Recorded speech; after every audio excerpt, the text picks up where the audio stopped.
Authorities have charged 13 people in connection with their escape, including a maintenance worker with an Orleans Parish Sheriff's Office.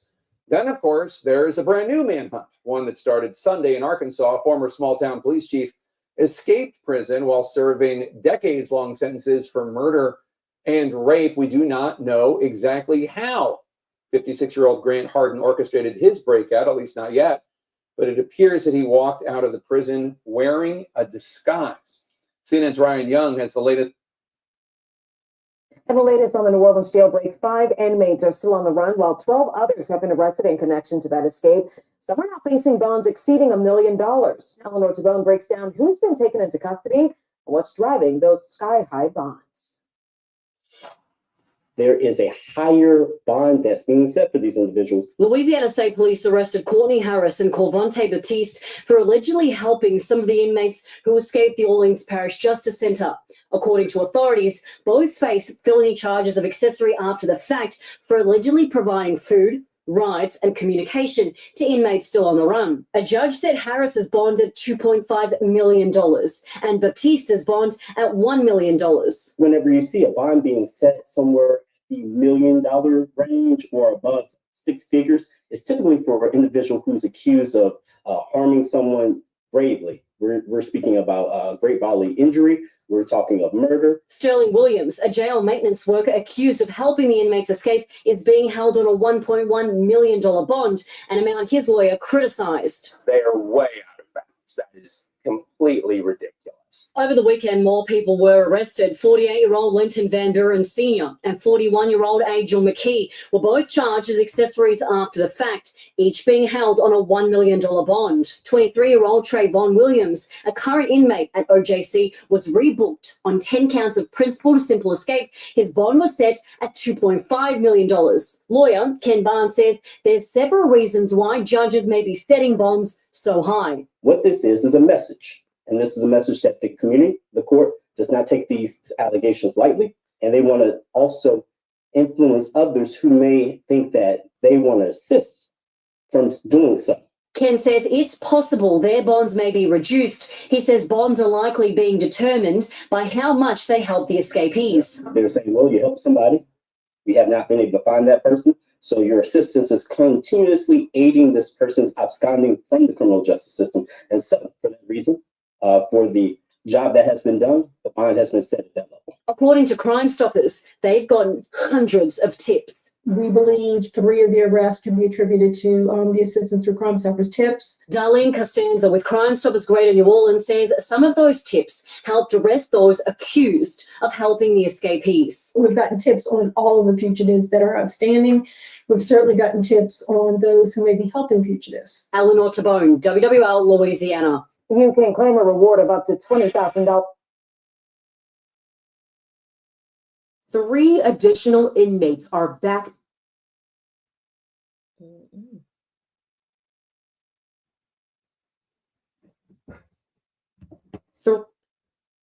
All right. Hosting a webinar shouldn't require jumping through hoops with a dozen. I haven't been on live like this in so long. I'm getting rusty. All right. What's going on, everybody? Hello, Alec. How you doing? Thank you for becoming a member now 4 months. I appreciate you for coming on back. I forgot who Todd, Chrisley, and them are, Alec. You're going to have to remind me. Hey, Kizzy, what's going on? Thank you for stopping by. All right, y'all.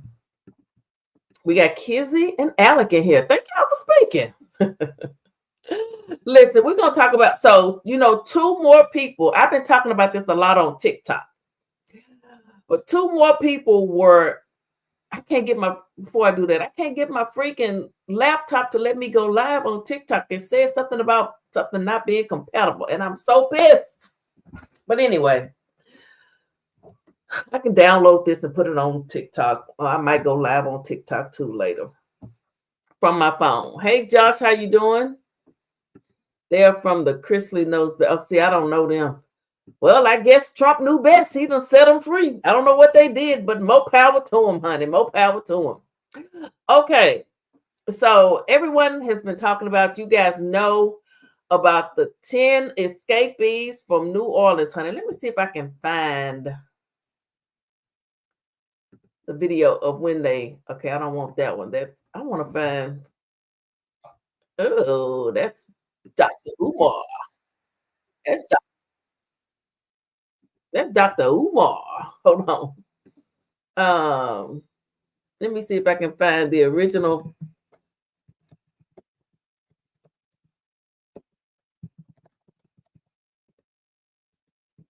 Because we're going to talk about the two that was just caught in Walker County.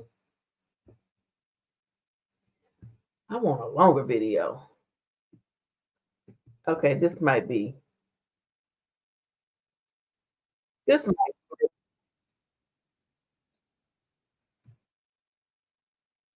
Okay, let me try this one. So there were 10 escapees originally that escaped. All but 2 have been caught.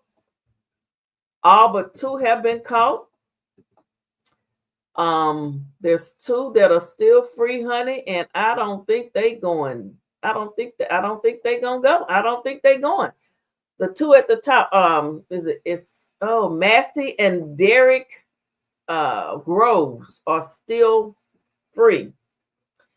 Now, Derek Groves, guys, his grandmother was assassinated in the 90s, 94 to be exact, by a New Orleans crooked police officer. He had his grandmother assassinated because the grandmother, Kim Groves, witnessed that dirty cop, Lynn Davis, aka they called him RoboCop, witnessed him and his partner beat down to a pulp an innocent young black teenage boy, thinking he had harmed the officer, and it wasn't him. So she made a report to the police department. Police don't like being snitched on, or they don't like having to be held accountable. And IA coming after them, internal affairs. And they told her, no one would know that she was filing this report. As soon as she filed it, bam, they told him he had her assassinated the next day by a drug dealer that he had on payroll. Okay, so Derek is the one that, a lot of people are, he's up there at the top. On my right, probably your left. But he is still free. He's still free, honey. Yes, he is. And who knows? Oh, they did tax evasion. Okay, so he's still free. All right. So let me get to the video I was gonna play. Talking about the original. Am I already sharing it?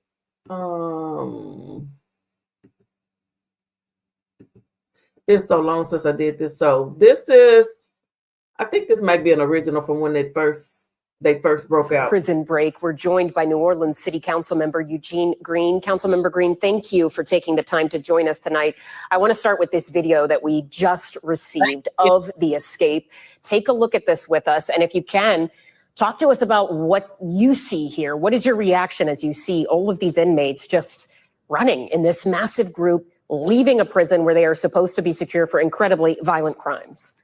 I appreciate the opportunity to talk to you. And what I see there is some very dangerous inmates who are not thinking clearly, who are leaving a prison facility, going out into our community, actually putting themselves and their family members, because some of them are going to contact. They thinking clearly, they want to get out of there, but they shouldn't have contacted any family members. They should not have contacted any family. I mean, I'm not saying that I'm rooting for, I'm just saying, if you're going to escape, you can't go to where they would look for you first. You can't do it. Josh, you haven't heard about this, honey? They done escaped out of the Nala prison down there, or jail, or wherever they was at. They have escaped, honey. 10 of, but 8 have been caught. Family members in greater danger. If anyone is watching who knows where these inmates are, I encourage them to have them to come right back to the sheriff's office, to the Orleans Justice Center, to be reincarcerated, because they're just putting themselves in danger and also our community in danger. If anyone is hurt because of their actions, let me tell you, the consequences will be so severe that they will regret that they didn't simply walk back in after that silly looking escape that happened just this morning. Councilmember, watching this and seeing how it seems like they were able to just get out and just jog and go, no immediate resistance there. It is hard to believe this could happen in 2025 in New Orleans. This is a jail that is overseen and run by the sheriff there. Do you think the sheriff should resign? Oh, I'm going to reserve judgment with regards to that matter. I mean, she's taken matters into her own hands. As NBC has reported that at least 3 staff members have been suspended. I'm going to wait and determine what the evidence shows relative to what should have been done. Certainly, there are significant lapses in security to make this even possible. But in terms of the specifics relative to the sheriff, I will wait and see. Because on a job like this, to be very honest with you, there's somebody who participated likely on the inside or the outside. They felt too comfortable leaving that facility. But anyone who's helped them has got to know that you will suffer severe consequences also, that you will be charged, and that you are putting your... As a council member, when you hear these reports as a council member of claims from the sheriff that they were short staffing. In some reports I've seen her say they were 60% short on staffing that day. At different points, as we heard Priya reporting there, saying there were inoperable security cameras, also saying there were defective locks. And at one point I've seen interviews where the sheriff said that it would cost something like $5 million to bring the locks up to current standards. How did this jail get in this position to begin with? Who is in charge for overseeing that they have the money, that they have the staff, all of this to carry out their day-to-day tasks? Is it city council? Yeah, sure. Ultimately, the city council provides money according to specific requests that are made. The money has to be made available, of course. But at the end of the day, with regards to the locks and the others, I'll look at what those requests are. But the city council did not turn down opportunities to fund to make sure that the security measures that were needed were in place. There has been talk of the jail being built in a way that wasn't sensitive to potential incidents such as this, and also security inside. We've heard those. We've been very open to receiving suggestions and to making monies available to make those things happen. I'm not so sure that that is what happened on this morning to allow 10 people to cut through a wall and to just run. I don't know. I don't see the locks that they picked. I don't see that happened that way. At the end of the day, honey, they was running through that place. How can I? They was running through there. Look, I don't know. 1, 2, 3, 4, 5, 6, 7. I don't know where Derek is. That's only 7 of them. But they ran. One of them falls. Let me see. Yeah. Well, they may not show. Let me see. We want to make it as safe as his butt. He done fell over there to the far left. He gonna fall, baby. They all got on white, orange, and blue. Cops looking for monsters. Hello, PP, and everyone. Hello. Hey, Daniels, how you doing? In the chat. Lock your door. I know that's right. Well, 8 of them is. I don't think the last 2 standing. I don't think that. Thank you, Alec, for my super sticker. I sure do appreciate it, honey. I appreciate every god doggone cent. Thank you. Hold on, I ain't played this thing in a while. Let me play my thing in. Hold on. I won't thank you. I won't thank you. I ain't played that in a minute. Hit the cash app too. $ Philly Phil 65. But okay. They you're welcome. Yes, thank you. The dude over there, he falling over there to the far left. Honey, they running out of there like cockroaches, baby. But 8 of them have been captured. Now, she is back. So, captured, caught, whatever. And 2 of them, the latest 2 that were captured were arraigned today in Walker County, Texas, or whatever. But let's finish playing a little bit of this, baby. They running up out of there. It's possible, but what I see is some. Look at him. He all down on the ground. I know he done got caught. He one that got caught. He falling, so I know he got caught. That is not Masty or freaking Derek. You know what, Derek, and I'm not rooting. Derek has a history. His family was just awarded over $1 million from Louisiana, New Orleans, or whomever, for that cop having his grandmother assassinated. You know, growing up and knowing that your grandmother was just assassinated in the right outside of the door, you know, and her daddy had to come out and pick up her, you know, and throw it in the river there and New. I mean, it's just a sad thing, and growing up knowing that and hearing all the stories, you can imagine. I can only imagine. I'm gonna play. I got a rap song too that he did, Derek, the one that's still loose. Did they have a plan? Well, evidently 2 of them had a plan. I think they all had a plan, but sometimes your plan don't always work. Sometimes your plan don't always work, honey. Sometimes it don't always work. Very dangerous individuals who don't care about themselves and don't care about the community. And your message to them tonight is what? Look, they running across the freaking interstate, baby. They are moving. Them boys, boy, if you got a bad knee, you wasn't gonna make it. Turn themselves in? Oh, absolutely. They should turn themselves in because they're nobody gonna turn themselves in voluntarily. They wanted to get up out of there. That's why they ran up out of there. Y'all asking they sound crazy. They're in danger. They're in danger in the community. They're also a danger to you, sir, respectfully, you got all your degrees back there on the wall. I got a couple myself. I got 2 or 3 I can hang myself. However, semicolon, they wanted to leave. They escaped. Why they gonna go turn themselves in? Hello, Shadow, how you doing? Thank you for stopping by. Why would they go turn themselves in? You got to be kidding me. Members of the community, but honestly, those who they have affected through their terrible crimes are going to be protecting themselves tonight, and they're going to be. And there they are. Okay, so who is that? Dakinian. We're gonna start at the top, my left, maybe your right.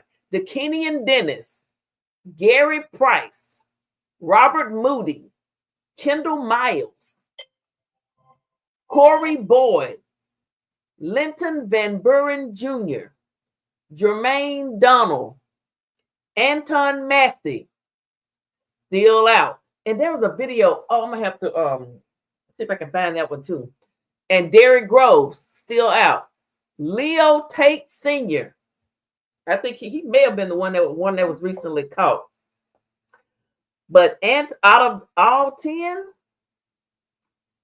at the point when this video was made, only one had been recaptured. Kendall, he probably the one that fell. He was the first one to get caught.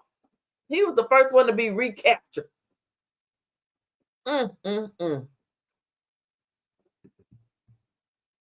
Be ready if you should come and try to do something to them. There is enhanced security in our city right now. No one is going to allow you to continue to roam through our city right now and to be a threat to our citizens, our residents, and our visitors. Turn yourselves in, because at the end of the day, you're not going to get away permanently. And all you're doing right now is endangering yourself and endangering the community. In addition to your family members, he is pissed. He said, in addition. Some of them are going to be caught at family residences, and that's just terrible that you would do. Now, he right about that, because some family members, baby, they have been arrested. We're going to look at a video on that. And, honey, they have charged them with $1 million bonds. I can't imagine just giving somebody some food and gas and water, and now I got $1 million bond. Don't call me. Do that to your family members. Councilmember Green, thank you for taking the time to join us and for answering our questions. We really appreciate it. I appreciate you all giving me the opportunity to tell you what I feel about what is going on in our city. I want the nation to know that New Orleans is going to leave no stone unturned in bringing those who are escaped right now back into custody. We are going to work cooperatively across law enforcement communities to get this done. But I appreciate the opportunity for you that you have given me to talk about this. To know there is enhanced. Hold on, I want to find another video before I get to the one that I really wanted to talk about tonight. Before I get to the one that I really wanted to talk about tonight, and if anybody, New details, it says, on Nala fugitive Antoine Massey. Oh, interesting. Let me see if I can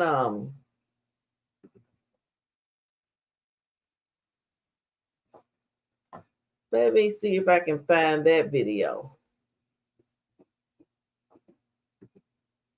Go to the history. Hold on, y'all.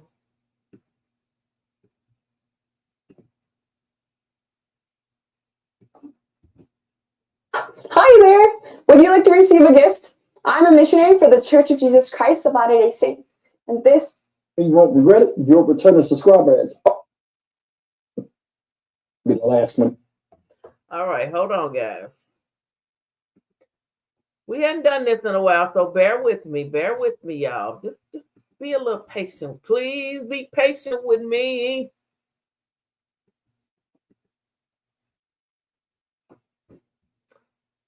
All right. Now let me come back here. I'm going to stop sharing that and present this next screen.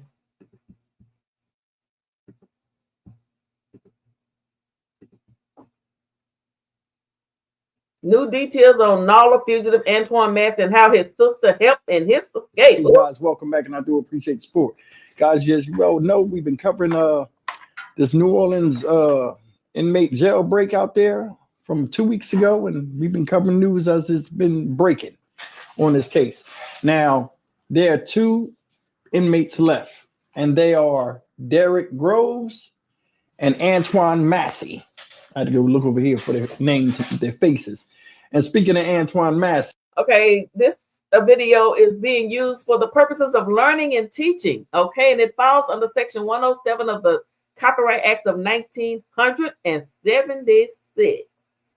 So don't try me with no striking stuff. I'm giving you full credit. Go subscribe to his channel, y'all. Go subscribe to the channel. See, this guy right here, if I could put my money on it, I think he's going to be the last one caught. Just because he's escaped before, has a history of escaping, and he has a little bit of experience. But and let me put over on TikTok, you know, the money is on Derek Groves because of his family's history with the New Orleans Police Department and his grandmother being assassinated. I mean, a stone cold hit put out on her. I mean, the man straight up ordered it and said, call me when it's done. And when it was done, he laughed and was happy, say, I'm glad she gone. Can you imagine somebody being so? What type of a person gets in their mind that they just gonna take somebody out? I just can't imagine it.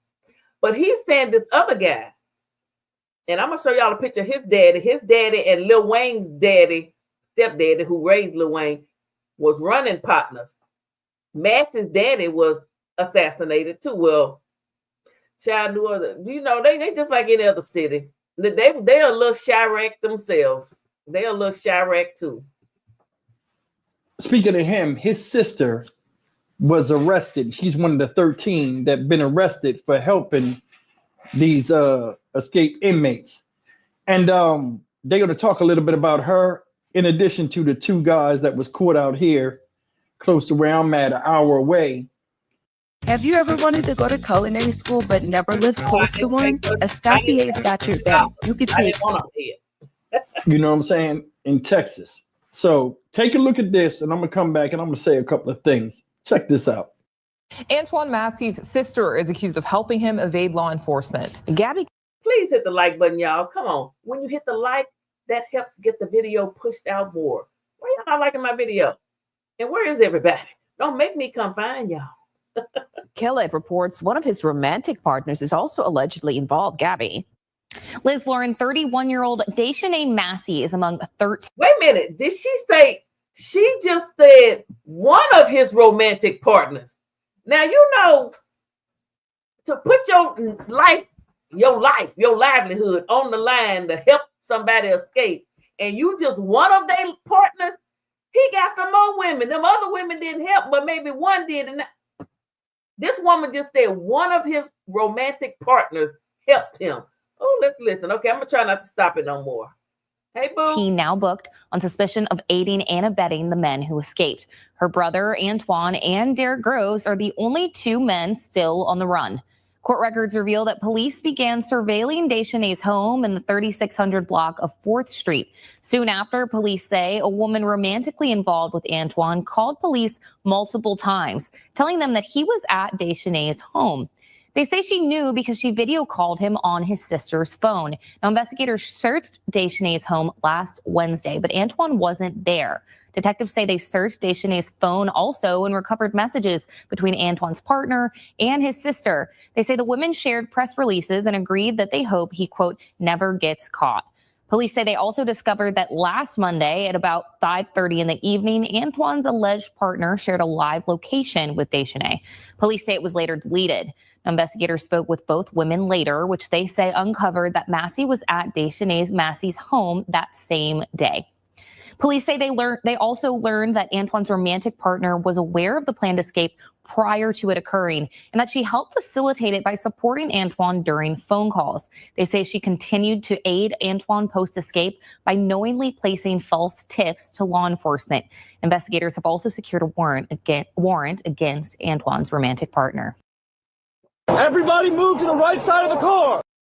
Boy, that lover, she done told everything. I guess she found out, oh, Antoine has some more women down there in New Orleans. She told, first she FaceTimed it, then I guess she realized she could get in trouble. Then she want to call the police and start snitching. I guess he ran off to be with somebody else. Child, ain't that? But you know, I never was a fan of that love after lock up and love and fall. Who in the hell gonna fall in love with somebody and marry them while they locked up? You got to be a lonely soul. Baby, I just sit here on YouTube 24/7 like a whole lot of other people, rather than go meet me a criminal and marry them. You should never be lonely enough to have to marry a cold-blooded killer. Just like that woman, them couple of women that married these men and then they was going to have conjugal overnight stays and they getting choked and murked by the husband who ain't gonna never get out of prison, but you gonna marry a man that's locked up. Baby, how could you ever? I don't get it. I don't get it. And a lot of people love that. Girl, I'm finna watch Love After Lockup. And they really marrying these men. They be really marrying, falling in love with a man in prison and stuff. I mean, I'm not trying to be funny. I'm just saying you should never be lonely. It's too many social media platforms out here. Folks just love to sit on live. Some folks don't even get off live to take a shit or bathe or nothing. They always live. You should never be lonely. All right. I digress. Okay.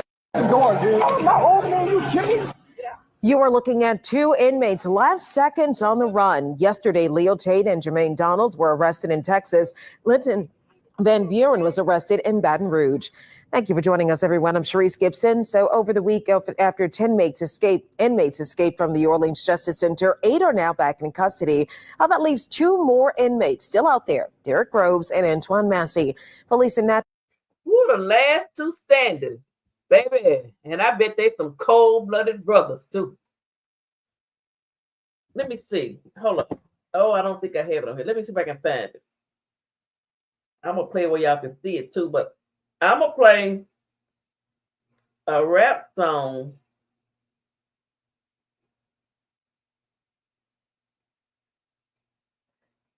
that Derek made. And, you know, people putting out Derek Jones. Y'all after my brother child because y'all feel like, oh, he his cousin. He got to know where he at, this and that. Every time. That's about Derek too, baby. TikTok is all on this. Oh, I got 10,000 to come on TikTok, baby. YouTube don't love me no more. TikTok will take me in. Hey, Miss Fab, you right. These females, I just can't imagine marrying a man. Okay, let's see. Miss Fab that threw me off. How you gonna marry a man that's locked up for life. For life. Ain't gonna never get out. And I'm gonna use improper English. Ain't gonna never get out. Ain't no way, no how, no nothing. And then them women, couple of them went down there and go have an overnight visit, and they get strangled. And the police, they're not even doing nothing about it. They probably, if Ashley Rico better take me and just lock me up if I holler I'm finna marry somebody that's on lockdown for life. Tommy ain't locked down, so anyway. I mean, hey, boss man. Okay, hold up. What was I finna do? What was I finna do? Hold on.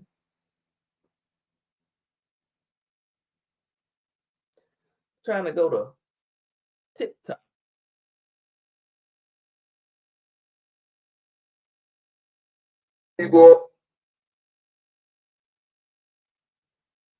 Gary Groves.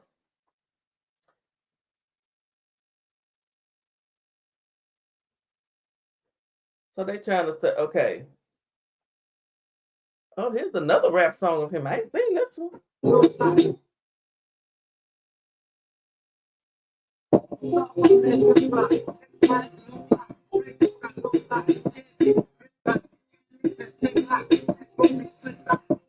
But that's not the one that I want, though.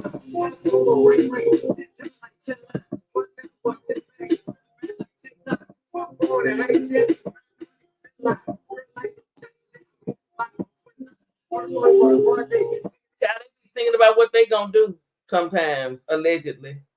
Allegedly.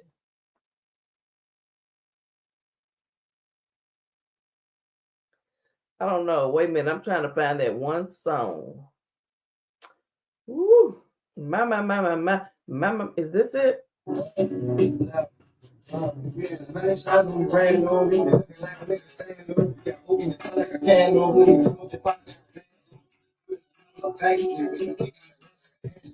People smoking in the top. People that came from front of the back. I never rat niggas beat me up. This is shit that I signed to. Go on Instagram, go on live, kids, I got the business to find you. He said you're going on Instagram, but you ain't telling nobody where to find you. You're going on Instagram, talking with that, that New Orleans accent. Okay, let me get back to this video. Okay, Headman's Fair, Boss Man, Books. I heard about that PP. Yes, girl, child. Mm-hmm. What did they do to go to jail? Well, allegedly, all kind of stuff, even some mercs, allegedly. But Derek, it was a hung jury and then a mistrial. So supposedly he's been framed. Mississippi told us a search is underway after they received a tip of Massey possibly being spotted there. They say multiple law enforcement agencies are searching that area. We, of course, will let you know if there are any updates. In the meantime, Emily Strahan shows us more dramatic video of the latest arrest. Knock, knock. Hi there. I'd love to show you what a K-12 powered school is really like. Open the door, dude. I'm not opening, you kidding me? These are two Orleans Justice Center escapees' final moments of freedom. Everybody move to the right side of the car. Leo Tate and Jermaine Donald's 10 days on the run ended in Walker County, Texas, Monday night. Their dramatic capture caught on camera. Body cam footage shows officers surrounding a car with guns drawn before dragging the men onto the ground. Go with them. And just a few hours later, Linton Van Buren, along with an alleged accomplice, was arrested in Baton Rouge. 8 of the 10 inmates who escaped Orleans Justice Center over a week ago are back in orange jumpsuits. But so far, Donalds and Tate were the only ones arrested across state lines. Any statements you make can and may be used against you in court. When the pair appeared before a judge the next day, a Q&A stretched over 10 minutes. It was video we showed you on WWL first. So are you gonna get your own attorney or are you gonna need a court appointed? I don't want to show that because I'm going to show that in a minute. Let me see. They're charged with aggravated escape and obstruction of justice. In Texas, Donald was also charged with evading arrest. Today was a good day, and now we're down to 2. Attorney General Liz Murrill says she's confident the final prisoner's capture is inevitable. I think that, we've just said all along, we're not going to stop until we have everybody back in custody, and so yesterday was a good day. Over 10 alleged accomplices have also been arrested. Antoine Massey and Derek Groves are the last inmates left on the loose. Amelia Strahan, WWL, Louisiana. New Orleans City Council members held a private meeting today to discuss the Orleans Justice Center security plans and staffing issues. Today, another alleged accomplice was arrested. Deshanae Massey was charged with accessory after the fact. Police didn't confirm if she's related to Antoine Massey, one of the last 2 remaining escapees, but she joins a list of more than a dozen people who are now facing charges for helping the escaped inmates. Here's another look at the last 2 remaining escapees. Investigators looking for Derek Groves and Antoine Massey. If you have any information on where they are, you ask to call Crime Stoppers or 911. Again, you receive a $20,000 reward if your tip leads to an arrest. Now, if I was a betting man, which I'm not, so don't be hitting me up like, let's make a bet. I think this guy, Antoine Massey, going to be last one in court, like I said. Now, we talked earlier about the guys that were caught out there in Huntsville, Texas, right? It's all fun and games with planning this escape and going on a run till you get pulled out the car with your pants down. That was embarrassing. That one dude, I think his name was Leo Tate, the light-skinned dude, embarrassing. He talking shit, they yanked him like he was a dirty rug. Pulled him right out. Pants. He went like 5 feet away from the car. They yanked the hell out of him. Embarrassing. Then, getting back to the situation with this guy right here, Antoine Massey, and his sister. You allowed your sister to be a part of that. These guys are on jail phones calling and talking about escaping on a recorded jail line. Make that make sense. But then again, now he right about that. Everybody knows jail phone. I mean, it's recorded. Like, I don't know what you're talking about. Excuse me, you want me to bring you some boudin down there, brother? You want me to bring you some boudin? You want some dirty rice? What? That's all I can do for you. And again, back to them women that love to fall in love with men that's locked up for life. Talking about that's your husband. Then you go down there for an overnight stay and he strangled the shit out of them. It's been 2 of them that I know recently. Who falls in love with a man that's locked up for life? I'm talking about not your husband that you've been with all your life or whatever, and then something happens and he goes down. I'm talking about somebody you just meet online and you fall in love. I personally know somebody that did this weird ass shit. Crazier than a pissing bug. keeping it real, if you want to make a lot of things make sense, here's 2 more things. This guy got a girlfriend, and he's supposed to be had a rape charge, and you got a girlfriend riding for you. History of domestic violence. Got a girlfriend.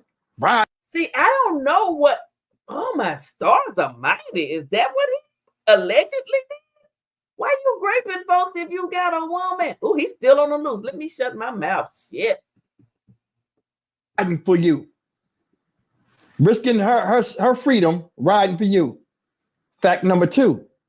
Why would you try to run away or escape with that shit on your face? It looked like he got 3 NBA championship trophies on his face. You don't think that make you stand out? He must be a hell of a makeup artist to try to go on a run like that. Now they saying they spotted him in Natchez, Mississippi, or they think he out there and they checking that out, which I don't believe. And I'm gonna tell you why, because the media said it. You don't think he watched the news? His sister and this other girl was giving him press clippings and keeping him abreast of how close or how far they was from him. That's truly deceitful. I wonder if this chick got kids. Seriously, I wonder if this girl got kids. because she risked her freedom and all that for her own brother. When you got you got children, most likely, which I don't know, but still, I mean, I love my siblings, but you can't be risking your life. And she probably does have children. Shit, your siblings got their own spouses and stuff. They ain't gonna be studying you.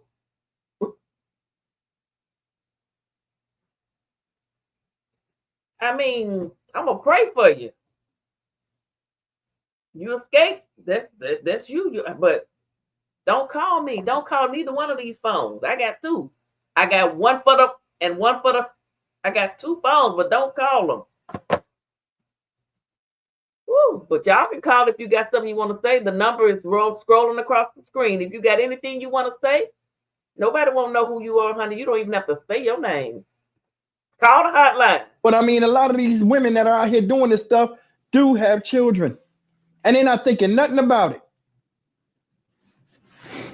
This whole thing don't make no sense to me, man. I mean, I'm glad when it's over and done with, because I mean, this right here shows you what a lot of us talk about, and a lot of people don't want said. There are a lot of people out there that will risk everything for a little bit of nothing. You know you're gonna face judgment, however the judgment is, but you ran off and prolonged it, and now you're gonna wind up getting more charges because whatever state you caught in, they're gonna tack that on when they catch you.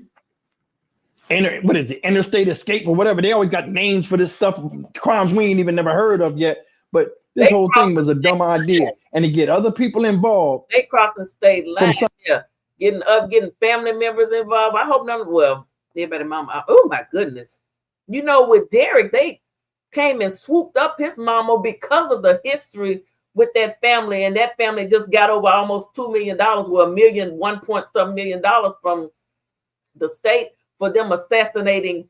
You know, the cops be dirty too. Now let's just keep it a buck. Some of them cops be dirty. Look what they did to Derek's grandmother, assassinated her. Okay, but this dude is right. You can't be helping no escape convicts, people. You can't do it. Now you can accept their calls, collect while they locked down, and talk to them. You know, they might call you and say, "What you cooking today?" I'm like, I'm gonna tell them, but you can't eat it anyway. Yeah, they have some family.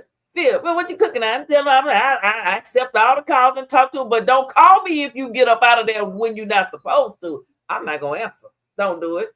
Don't do it. Don't do it. Don't do it. Something that you did that says a lot about the selfishness of a human being, where other people are locked up. I wonder how he feel knowing his sister locked up.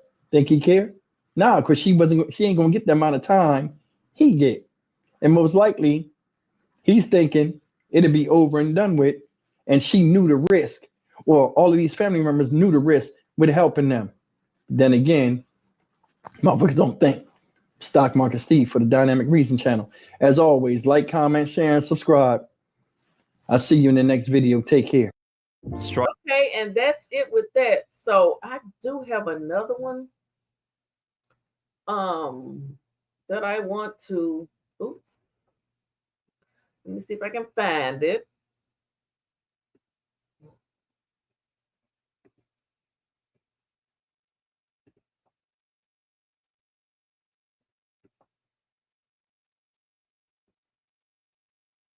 Oh, that's not the one that I want. Hold on, y'all.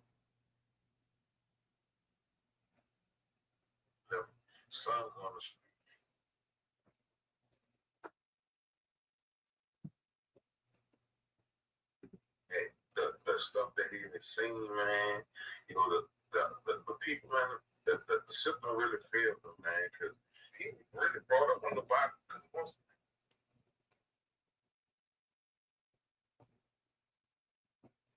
And I thought I clicked the right. Since 2003, I'm about to hit this. So you've been gone.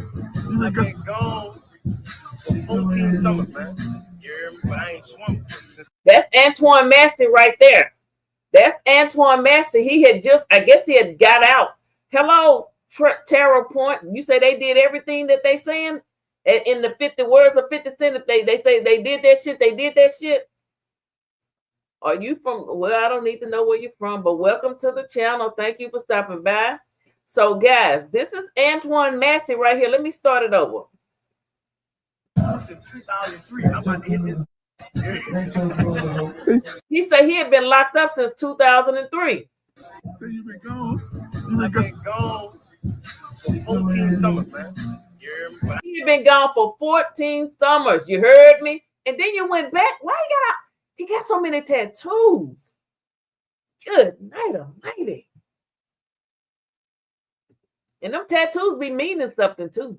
He had been gone for 14 summers. That's 14 damn years. If I get out, I don't never want to do nothing else wrong. I ain't swum since 2003.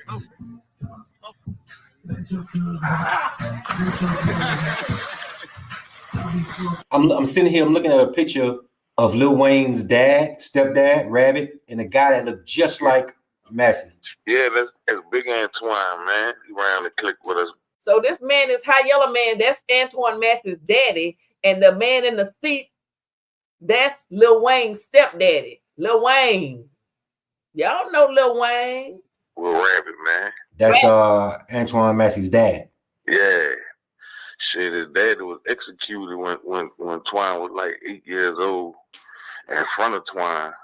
Matter of fact, when they killed his daddy, they put a gun to his head when he was a baby, when he was a little boy. The whole family. Somebody who was after his dad? The people who was after his dad did that? Somebody had robbed his daddy and killed him in front of the family. Why I took a picture in a chair like that at the club with all my brothers? Oh my goodness, boy, that's old school right there. That's old school. Somebody that was, somebody that came up underneath him. And the craziest thing about that is, like, the day before the escape happened, the dude that killed Lil Antoine daddy had just got killed the night before Lil Antoine escaped. That's some ironic stuff.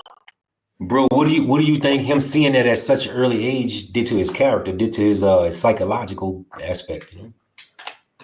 Man, that man, for any kid, man, that'll mess a child up for to be involved in something especially heinous as that. The stuff that he has seen, man, the people, man, the system really failed him, man, because he really brought up under violence. Because once that happened, bro, that's traumatizing for the rest of his life, dog. You'll never be able to change you'll never be able to change his mentality after seeing that or going through that, bro. He's You instilled just in can't him. change it, bro. Right. Yeah, man, you can't change that. So I mean, as far as being, that didn't make him no evil person. It just made him a stronger as far as being able to survive. It's just like Rabbit died, and then Twine died, and they both left sons on the street. You see where Lil Wayne at, but Twine, if somebody would have took him under the wing like Baby did Lil Wayne, I think he would have changed it. He would have been a different person. He had to get out in the streets and learn everything he learned from the streets. But Antoine is like he a young cat, but he always been real just because his daddy was a real dude. You know what I'm saying? Did Lil Wayne and Antoine ever have a history? Nah. I want to say it was no history by the history that their dads had. They probably was together and around each other on certain occasions and stuff. But you know what I'm saying, as far as them running around hand in hand, nah. No mortgage, your grandson moving bricks. Remember when they killed Twine, still hunting for them bitch. Antoine Massey, he's one of the 5 inmates still on the run after escaping the Orleans Parish Justice Center. What do you think Antoine is thinking right now? Do you think he in fear right now, or do you think? If I had to guess what's going through his mind, survival. Just, you know what I'm saying, he's scared, man. You know, you escape. Like, that's one thing to have escape on your mind. And then even attempt to escape. Then now what do I do after that? Only he would know what's going on. But I think if I had to guess, if it was me, I would say he's scared right now because you don't escape to prison. Everybody knows what you look like. Every state, people are looking for you. How do you manage to get by every day and no one not see you that will turn you in and get you? How are they doing it? How are they doing it? Underground Railroad? How are they doing it? Woo. the man in form. So he in survival mode and his head on the swivel. So you gotta be kind of scared that in order to even try to survive. If you're not scared, then you definitely ain't gonna be surviving. I hope and I pray that before they just run down on them and catch them and take a chance on them doing them some harm, I pray that he start thinking straight and just be like, man, I escaped, I accomplished that, and I had enough time out here on these streets, man. Let me turn myself in. What's the percentage of prison escapees staying free and not being caught? You know what? And somebody said that they might even be portraying as women, dressing, putting on a wig, anything to change their features, so that they don't get caught. I just want to know, where was they going? To freedom. To freedom. To freedom. Anywhere out of them walls where they can't do nothing. Even if, I guess, just to be able to have, just to touch freedom just one more time, just to see, just to be able to move and not have to be directed and told when you can do this, just to have freedom one more time. They're willing to risk it all. And I personally don't think them other two plan on going back. I don't think they plan on going back. They're going to be looking for them like they looking for, what's that man name from Hoffa? And wait, in the continuation, right? Do you think it's possible that Antoine could not get caught and he could, Man, Twan ain't gonna lie to you. His cunningness and how smart he is and all that, there's a possibility for him to not get caught. Take a long time for him to catch him. He had the potential to really be on the go for the long haul. I'm not taking that away from none of them other dudes. I don't know them. I know him personally. Law enforcement is playing a part. But you know what? I'm with Joe. Like, Book, all them tattoos. How is he is so?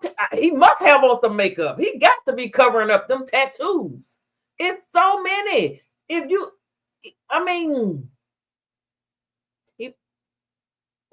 Shit! I would not shit on myself if I ran into him. Possibly dangerous game of cat and mouse with a man all too familiar with breaking the rules. Antoine Massey. Escapee Antoine Massey, who was accused in court documents of threatening to stab Williams prior to the jailbreak. Massey threatened to stab him if he didn't help. Massey should never have been placed in the general jail population to begin with. You're talking about a kid, like they paint a picture of him as being this heinous person, but you're talking about a kid that was filled by. Now with that guard or whoever is saying that the man that Massey said, I'm gonna stab if you don't help me. Now that could be a lie, because he been caught helping them. That could have been, he could have said and told and went on, and I'd have quit that job of anything, other than helping them and potentially being caught and now be on $1 million bond potentially. You see what I'm saying? So I'm not so sure I believe that part. I'm not so sure I believe that. Out of system, man. His daddy was killed. Well, he found out who did it, and he let him back out of jail. That if that dude wanted to come back out of jail and just home everybody who was in that house, he had the opportunity. The state gave him the opportunity. And shit, man, it's ironic that if Antoine would have escaped the day before, they'd have been trying to pin the dude murder probably on little Antoine. You know what I'm saying? Just because. When it happened, man, this is how the conversation was. So the dude that murked Antoine's father got murked the day before Antoine was free. So they can't say he did it, but that is so ironic. When that shit happened that night with the dude who killed his daddy, I'm on the phone the next day with his cousin. You know what I'm saying? And the cousin best friend. So I'm on the phone with him the next day, and I was like, man, you heard about what happened with such and such? He was like, yeah, justice for the family and stuff. Like, maybe like a couple hours later, we find out that Lil Antoine escaped. So, when I say, how'd you get that news? Actually, what's crazy is I found out that they had escaped. But I never knew one of them was Lil Antoine until the next day when they was able to post names. And I knew about the escape, but I didn't know Antoine was a part of that. And then you see that, right? And as soon as you see that, bro, what's going through your mind? Hardee's Original Bag. 2 full-size favorites, fries and a drink, just $5.99. I said, man, this dude tripping. I said, Twine tripping, but say, bro, it's easy for anybody to talk down on somebody escaping or wanting to escape or whatever. It's easy for people to say they tripping or they shouldn't have did that. But you never know in a situation when you lock down, bro, and you guys, you think the point. He is talking too much. And I think that dude almost tripped him up. He said, well, how did you find out? When did you find out that homeboy escaped or dude, the dude got murked, the dude that murked Antoine's daddy? He might be a snitch his doggone self. I don't put nothing past these folks, child. Police bad on the street, the police worse in jail because it's nobody to pull them off your ass. It's easy for us to say, yeah, they escape and they crazy, they stupid, but until you go get locked up behind the walls and get treated bad by the COs in that place, you know what I'm saying, and the hardship, going through the different stuff that they go through, man, the using the bathroom sometimes be bad, man. The taking a shower sometimes be horrible, man. Them people do not care. Let's say they capture them just like they capture the rest of them, right? And then there's a trial. What happens at the trial once they go to court and shit? They get time just from escaping, and for anything that they do while they escaping, they can get extra time and charges off of that. And I think that's what they doing. Like, I watch how they paint the picture. They make, to me, when I everything that I read and look at, they try to paint the picture of Antoine being the ringleader by him escaping before. So it's easy for them to say, oh, wait, he the one who initiated it. He did this, and they just because already he have a history of it, and they got documented history on it, so they can bring that up and say, yeah, we know he the mastermind. Now they piecing different stuff together. Oh, he threatened his man. Man, he can threaten a man through a. But one thing we can say, they have not harmed anyone since they have escaped. No one, there's been no fatalities, or they haven't hurt anyone. They just been trying to get food, water, and move on to another location. So I think they're strategically not hurting anyone, because if they do that, then that's going to bring it. I don't think Derek gonna get caught. I don't think Derek gonna get caught. I think his grandmother coming up out of there and gonna help him, and he's gonna be running for a long time. After the way they assassinated his grandmother, I think the ancestors. That's just my opinion. Just my. The glass. He could have told the man, just man, go get the key and unlock the door and let me out there if that's the case. Where are the guards at when they got civilian people around inmates? That's on Arrained Parish. Say, Shannon, wait a minute. You say he have a history of it. When you say he have a history of what? They say he escaped before out of different shit. Before the Juvenile Justice Intervention Centre became what it is today, it was the Youth Study Centre. In 2007, Antoine Massey escaped from here. Police found Antoine Massey on the Interstate 10 service road in eastern New Orleans. Massey's history of escapes should have been a warning that he must be taken seriously. He escaped before from different facilities, man. That's the mentality. Wayne, I'm gonna tell you, I've been in the penitentiary before. When you're in the penitentiary, you can go in the penitentiary and be chilling.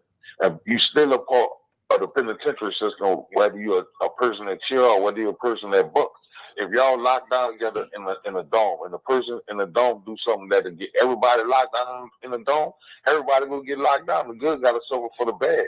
So that means when the people come up in there and treat the person bad who did something bad, they will treat the person that didn't do something bad.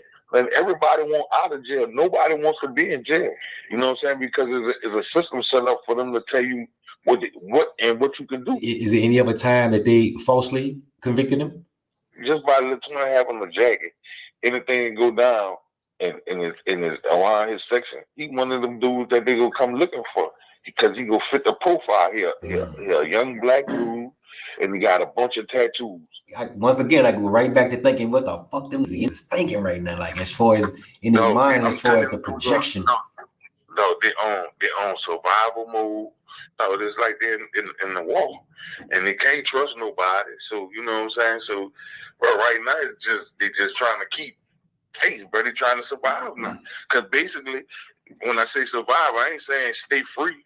I'm talking about survive. Because man, them people gunning for them dude. They ain't really trying to catch them alive, dog.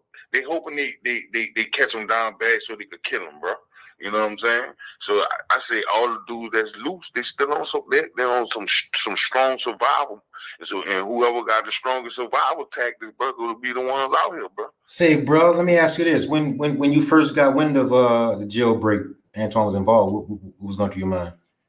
To be honest with you, but the first thing you think about, especially somebody close to you, you pray that the situation turn out in their favor. You don't want the police to catch them and kill them because you know they be scared. You know. That's the man who's talking right now. He's a friend of Antoine Massey. The man, the voice y'all listening to, this is his face. And you just pray everything turn out good. Let's say he see this interview, right? Is there anything you want to say to him? If you could say something to him? Yeah, man, I would like to tell him, man, we got a lot of people that love him, you know what I'm saying, that care about him. Yeah, and we want to see him live. We want to see him come out of this on top, and we want to see him back on the streets. Whatever he do, man, I just want him to be careful, and I hope on the happen to him, man. Is there anything that you want the world to know, anybody to know about the whole situation?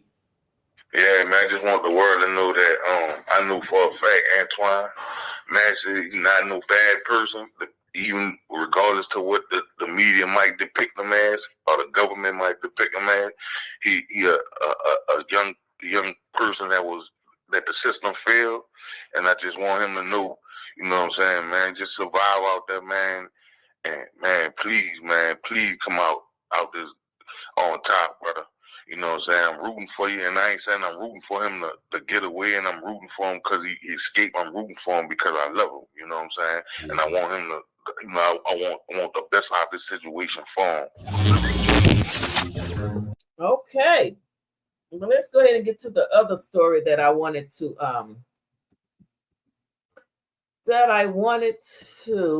let me stop that one. Let me stop sharing that. Y'all, it's can you imagine? And the poor family members that did help, like the sister. These folks got $1 million bail bond. $1 million. They don't give that to pedophiles and murkers. Woo. Okay, let me see if I can find that.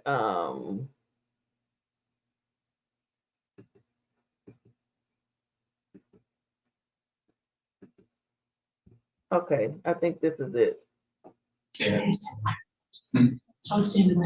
So this is the arraignment for the escapees in Huntsville. Well, they was arrested in Huntsville. You know, it's a big prison in Huntsville, honey. Woo!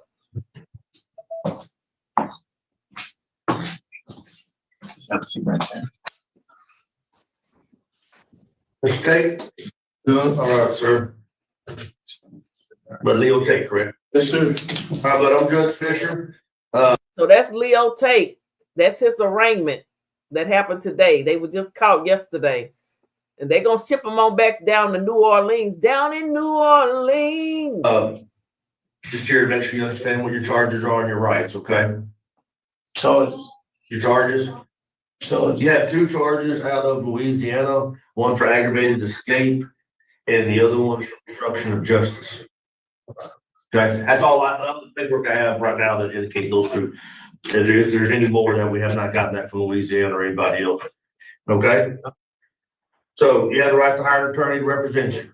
You understand that? Yes, sir. You have the right to have an attorney present prior to during any interview questioning by peace officer attorneys representing the state. Understand? Yes, sir. You have the right to remain silent. You're not required to make a statement. Any statement you make can and may be used against you in court. And you have the right to stop the interview question anytime. Understand?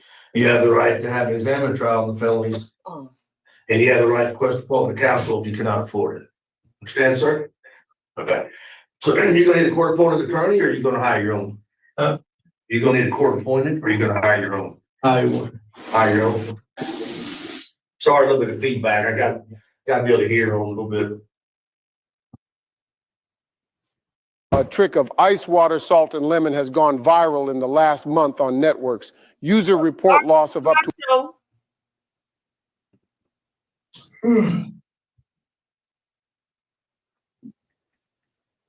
All right, in according to Louisiana and teletypes and all, there's no bond set unless it's out of state, okay? So that's all I do today. You'll have to have another hearing in the near future with a different magistrate over extradition about going back to Louisiana or not, okay? I'm just here to make sure you understand what the two charges are and your rights, okay? If I get you to sign on the X on both of these, it is not a plea of guilt in any manner. It's just indicating that I read your rights to you, spoke to you about attorney, and just put the no bonds, okay? You'll just sign those, hand them back to me, and I'll get you your copy.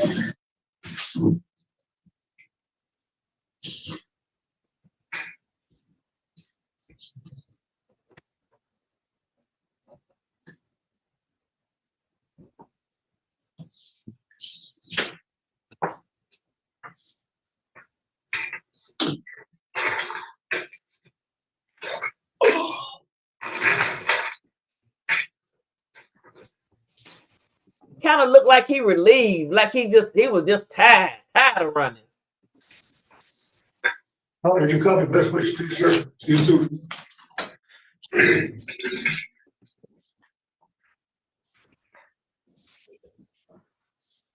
All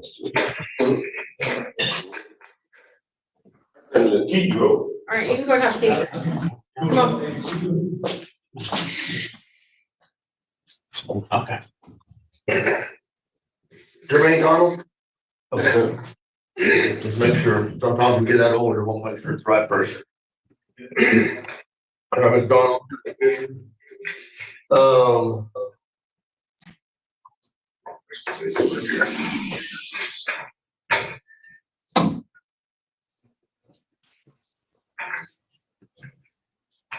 Sorry, it took a few minutes because I'm trying to get some of the paperwork from Louisiana. So everything that I have at this time, this is what you've been charged with. You have an aggravated escape out of Louisiana, and you have a parole violation in Louisiana. And then locally, they charge you with evading arrest or detention, class A misdemeanor. Okay. You have the right to hire an attorney to represent you. Understand that? You have the right to have an attorney present prior to during any questioning by peace officer attorneys representing the state. Okay. You have the right to remain silent. You're not required to make a statement. Any statement you make can and may be used against you in court. Okay. You have the right to stop the interview question anytime. You have the right to have an examined trial of felonies. And you have the right to request appointment counsel if you cannot afford it. Understand that, sir? Okay. So are you gonna get your own attorney or are you gonna need a court appointed? Court appointed. Court appointed, okay. That's for local charge in Louisiana? In Louisiana? Yeah. Court attorney too. Okay. So the one before him said he was hiring his own attorney. I guess it's fair. I don't know who's gonna pay for the attorney, but anyway.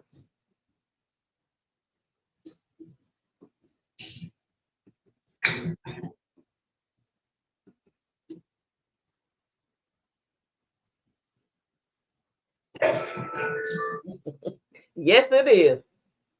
Even if you ain't in jail, it's hard out here for a pimp. Who he holding his head? Look at that, y'all. He thinking, look, y'all. What I wonder what he thinking right now. Somebody gave me life. He holding his head down like, God dang. He had a few more days of freedom. At least he got to taste freedom one more time. My. But you know what? I don't think he's in there. He was originally, I don't know how. He looking like he just tired and he just He just was tired. He tired. He was tired, y'all. He was tired of running, tired of ducking and dodging. And they got him. And now all he can do is all they can do is hold his head down. Fall down on your knees and pray, son, is all I can say.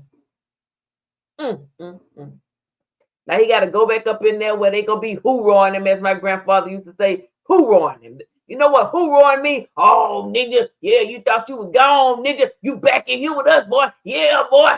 What you do while you was out there, boy? They gonna hoorah him, y'all. He's saying, what the hell I did now? Oh my good. Yeah. What y'all think? What?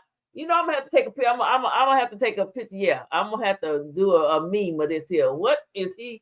Let me get my picture right now while it's don't stop. Let me get my picture right now for somebody to steal my idea. You know, folk like to steal your ideas.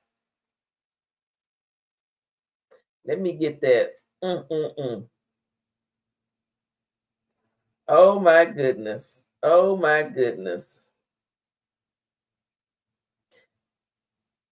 What? So he's saying, what the hell I done did now? Miss Fab laughing. Anybody else? What y'all think he's saying? What is he thinking? Not what he's saying. What he thinking? You know, he wasn't as talkative as that first boy, that high yellow boy. He wasn't as talkative as him. You know, us darker skinned folk, we be a little more reserved.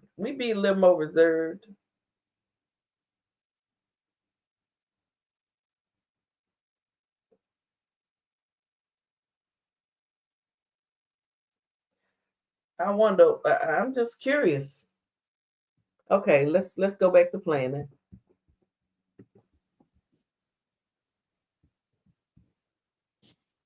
I don't know which escapee is this.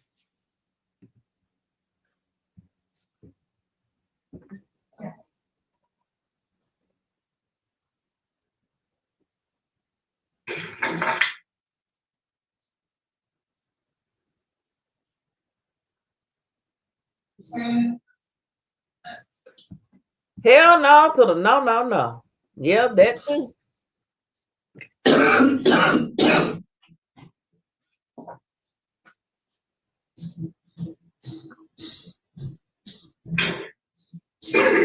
He tied. All right, bear with me just a second. I got to do the answer form for you, okay? Basically, I got to do answer some questions here so we can send this to the court for the court. And this wannabe Texas Walker Ranger officer right here, he got on his Walker Texas. My grandfather loved Texas Walker the Ranger. You know, my grandfather was born and raised in Beaumont, Texas all his life until he came to live with me for the latter years of his life. Me and my brother, Mario, aka Wayne. But this Texas Walker the Ranger cop right here, oh, he think he is in Hollywood right now. He landed the lucky job of handling the arraignment. Look at Texas Walker the Ranger. Look at him. He's just a bigger version. And he couldn't fight if he had to. Well, I don't know what he could do. Let me stop. Okay, let me go back to playing the video. Wanted to turn it. Give me 1 second. Get that out.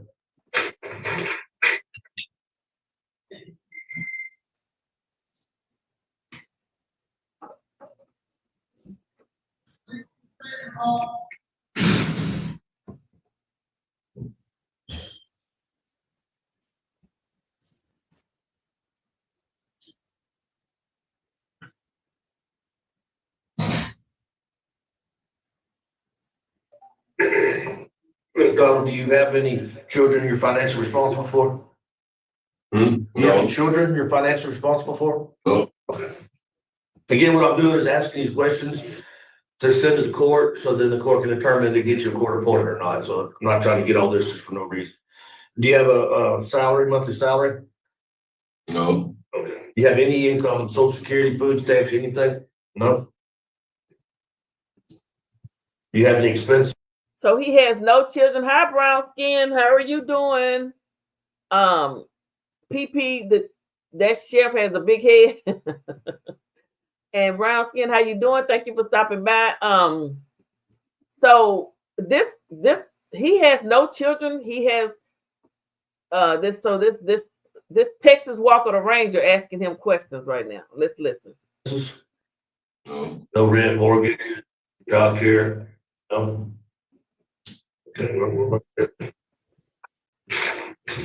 doing good.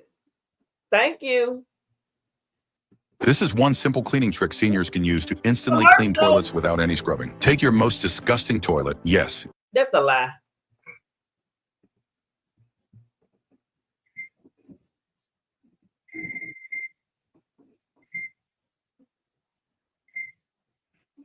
What up, Mook?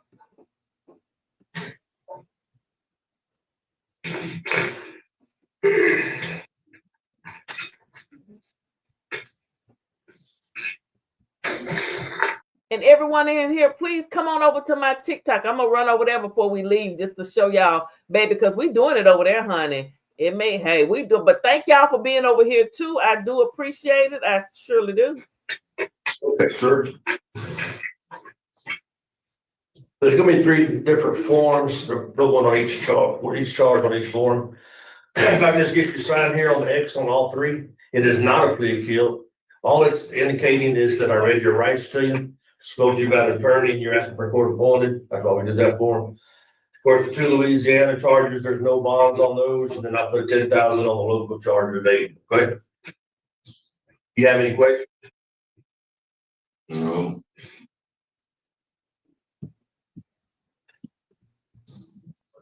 Y'all, he just sounds defeated. He sounds like he tired. He tired. No. You say you have any questions? No. He don't have no kids. I guess he don't have no wife. It's just him. All right, just sign those 3 and back to me, and I'll get your copies to you, and we'll be done. He didn't ask the other guy those questions because the other guy said he was hiring his own private attorney. This guy is getting a court-appointed attorney that the state has to pay for. So they have to ask him, do you have kids you're taking care of? You have any money? You know, because if you got money, then you don't need a state of. So the other dude, I guess he got some money. Or family got some money. You know, child, you know how it is when when your nephew, your cousin, your first cousin, your brother, hey, they'll mortgage the house. Child.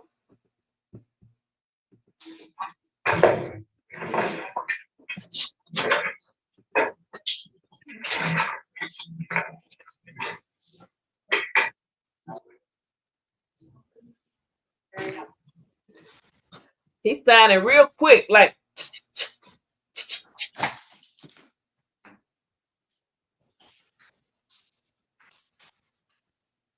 Yeah, don't do it like that. Just lay it flat, bud. There you go. Just like that. I'm so sick of this big old Walker, Texas, the Ranger wannabe.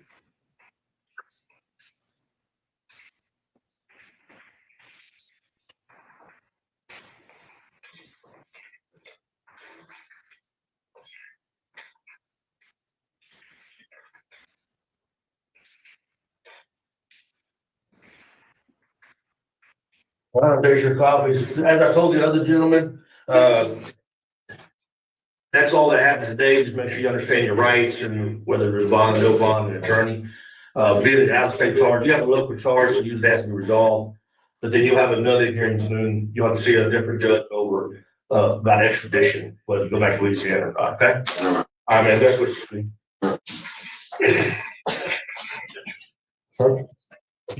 I just. Oh.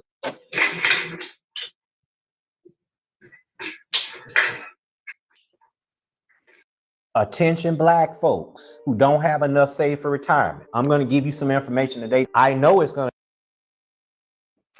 And that was all of that. Okay. So. Let me stop sharing that. So you say he just signed his life away? Yeah. So he got those questions and had to sign those documents because he's requesting a court-appointed attorney. And they're not going to give you enough for free, honey. If you do have any money, they're going to take it all. Just like when older people go into the nursing home or whatever, if they have any type of anything, the state's going to get it. State's going to get it. Okay. So where do I want to go? Hold on. Why don't you just let me? He signed them papers. He had no choice. He could have been writing F you on them. I don't know. No. He in enough trouble. He don't need to do nothing else, child. He don't need to do nothing else. Okay, so this is my TikTok. Tick-tock. Tick-tick-tick-tock, tock, tick-tick-tick-tock. Oh, they leaving me. Oh, boy, these people, honey, they've been on it. Hey, Dr. Umar. Hey, boo-boo. What's going on? You. If Joe had an HR manager that he hired to come in here and clean this motherfucking apartment, Joe might not know who the fuck cleans this apartment. Something just hit me. Shoot. Are you mixed race? No. Or you a bunny hopper? Yes. Per your That's why you have a liberal perspective. Y'all know Dr. Umar don't like bunny hoppers, baby. Well, it's not that he don't like them. Just like Travis Hunter, he just says that, you're transferring your black wealth out of the community. Okay. All right. So let me go. Let me see if I can. I don't even know how to scroll down on this thing. I don't even know how to go to a video. Oh, this is his song. Friday, District Attorney Jason Williams prosecuted Groves himself. His escape has made him uneasy. Look, these have not been the most relaxing days. That's not what I want either. I don't know how to make this thing go down. Oh, okay. So okay. Is this the song? No. That's not the song. Oh, little Shirley's dancing and she dancing her stuff into a frenzy. Hello, everybody. How y'all doing? Welcome back to the channel. It's your girl, Philly Phil. Please support this channel. So that's TikTok. I'm not going to play that. Y'all can go over here and subscribe. As you see, I'm trying to get to 1,000 subscribers, followers, or whatever they call it. Mama Shirley, Big Mama Shirley's mad. I got 43,000 views on this. She is hot, baby. They done called a CPS on her. I wasn't one that called. It wasn't me. Folks was tired of seeing little Shirley working her like a little slave horse. Got her out there dancing in them boots. Look at this.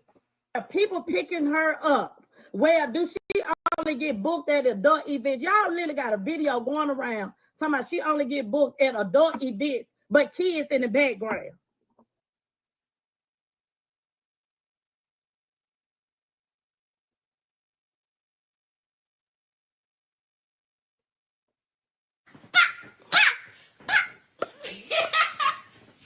Where them fans at? Where your fan at? Where your fan at? So y'all, I'm gonna teach y'all how to do boots on the ground, a live dance, but I'm going to meet Tay Cheese, and she doing the line dancing.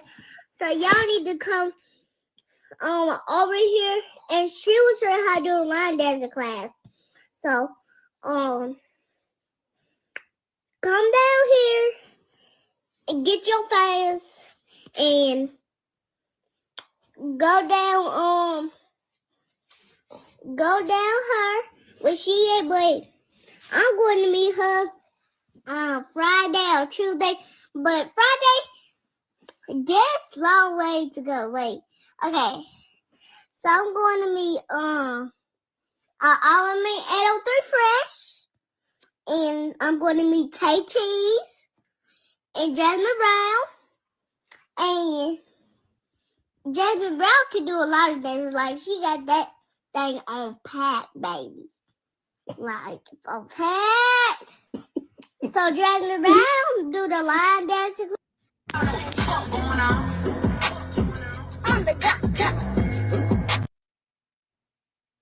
Child, she knows songs I don't even know, but you know, hey, her mama teaching her, so it is what it is. Wait a minute.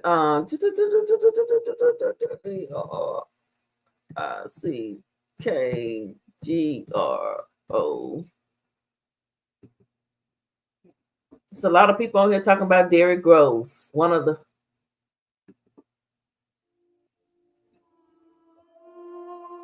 Of killing 4 people, 2 on Mardi Gras Day back in 2018. He was found guilty on several charges, including second-degree murder. Smith. Derrick Groves is a heinous criminal who ran terror down in the lower Ninth Ward for well over a decade. And that reign of terror has been ended. In fact, today, Derrick Groves pled to 2 more. Imagine that your grandmother was murdered by the very police who were hired to protect and serve. And then decades later, you avenge her death, get sent to prison, and then you escape. And no, this is not fiction. This is the story of Derrick Groves. Let's dive in a little. Let's dig a little deep and discover what really happened. Because isn't it strange that everybody who was a part of that case, every family member, every DA, every prosecutor, are now in hiding? So back in 1994, this is Kim Groves. She was a 32-year-old woman, mother of 3, who was assassinated in New Orleans. There was a hit put out by, as you can see in the reports, a corrupt New Orleans PD. After Kim Groves reported misconduct, Len Davis was convicted and sentenced to death. Later, they did revoke and then turn his sentence into a life sentence. So then you have Derrick Groves in 96, who was born a couple years after Kim's death. Derrick Groves grew up and became entangled in crime. He was a rapper and he went by the nickname Who. He was ultimately convicted of 4 murders, including the double homicide in Mardi Gras. And this is where it gets tricky. The 2 that he killed in Mardi Gras ended up being people related to those who were related to the cop who is now doing life for murdering his grandmother. The plot thickens. So on May 26, Derrick Groves was a part of the 10 inmates, as you see, who escaped from the New Orleans parish. 5 have been captured. He's not been captured. He does have some family members that are speaking out, asking him to surrender himself. But what do you guys think? Like town hero or monster? What are your thoughts? Share, like, favorite this post. Let us know what you think. Derrick Groves, what's your bets? I think he's going to be last caught, or I think he won't be caught at all.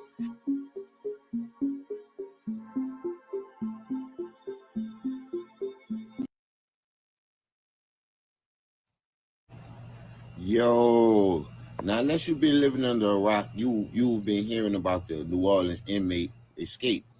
This is one of the individuals who actually escaped and is still on the run. Meet 30-year-old Derrick Groves. Now, Derrick Groves is caught up in a complicated web with these NOPD in New Orleans, the city of New Orleans in general. Let me explain to you. Let me break it down. This is Kim Groves. Kim Groves is the grandmother of Derrick Groves.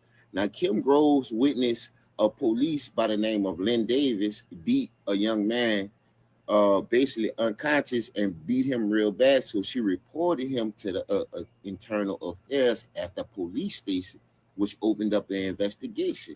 Now, of course, if you didn't know, in the 90s, 80s, and the 70s, the mob ran New Orleans. So this was heavily gangster influence, heavily mob type of things that was going on. A lot of big drug dealers was also down here in New Orleans. And needless to say, Len Davis was on some of them payroll and also vice versa. Meet New Orleans PD Len Davis. Now, Len Davis was actually sentenced to life in jail. He's currently 60 years old on that row. And he set up to play Len Davis, hired a drug dealer for this particular situation by the name of last name Hardy. And it also was a guy involved named Sammy Williams as well, who set this plan out to kill Kim Groves due to her complaint. Now, something that y'all didn't know, in 2018, the family, four family members of Kim Groves, which is her children, which is somebody is the mother or the father of Derrick Groves, won a settlement back in 2018 of 1.5 million. This family is very infamous with the police. Basically, the police don't like this family, the Groves. So Derrick took it upon his own self, or put it in his own hand, to go track down Lynn's family. Now into the picture, Derrick Groves, my bad. Derrick Groves is a young man growing up without a grandmother, and he hear a lot of things about how good his grandmother was, and he also hear about how the police did her. So he took it upon himself to hunt down Lynn Davis' family.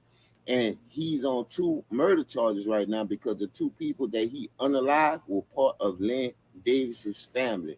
And he made it upon himself that he's going to track down every family member of Lynn Davis and pretty much do them like they did her.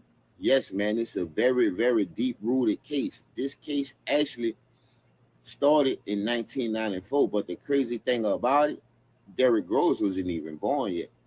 So this goes to show you the testament of how good Kim Groves was and what type of person Kim Groves was.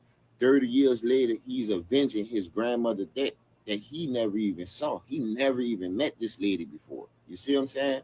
So this definitely is a crazy situation, man. Y'all drop it down in the comments, man. I'm going to give y'all more updates on this New Orleans inmate prison escape. And I'm going to give you all the details, well, as much of details I can find. You feel what I'm saying? But y'all drop it down in the comments. Let me know how y'all feel. He was wrong All right, about y'all. it. Derrick is one of the inmates that escaped out the Orleans Parish Jail. They still looking for him. This cop right here was a crooked cop. He unalived Derrick's grandmother in 1994. So what Derrick did was wait until he got a little bit older and went and unalived the cop and a couple of the cop family members. Now that there's a manhunt for Derrick.